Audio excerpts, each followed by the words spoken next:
সকালে ঘুম থেকে উঠে দুনিয়ার কাজ করে তারপর রান্না বাড়াটা কমপ্লিট করে নিয়েছি। এখন আমার মিশন সাকসেসফুল। তো এই যে গরম গরম সাদা ভাত করেছি, আর এখানে পেঁয়াজকলি ভাজি করেছি, আর এখানে হচ্ছে আলু আর বেগুন দিয়ে, আর কি যেন একটা মাছ ছিল, মাছটার নাম মনে নেই। তো মাছটা দিয়ে একটা ঝোল করেছি। এখানে আমার মেয়ে যে দাঁড়িয়ে দাঁড়িয়ে জল খাচ্ছে, আমি এখন ভাত খেয়ে নেবো। প্রচণ্ড প্রচণ্ড খিদে পেয়েছে। তো এই যে এটা হচ্ছে রাত্রের ভাত, ঠিক আছে। তো এই ভাতটা আমি ওই পেঁয়াজকলি ভেজেছি যে কড়াইটাতে, ওই কড়াইটাতে দিয়ে একটু গরম করে নিয়েছি, তার জন্য কালারটা এমন এসেছে।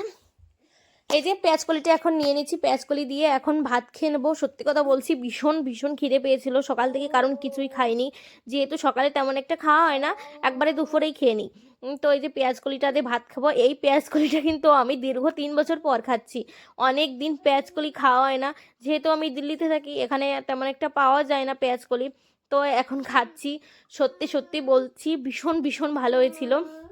মানে অনেক দিন পর একটা জিনিস খাচ্ছি তো, যখন বাড়িতে পেতাম এটা খেতে তখন কিন্তু তেমন একটা ভালো লাগতো না।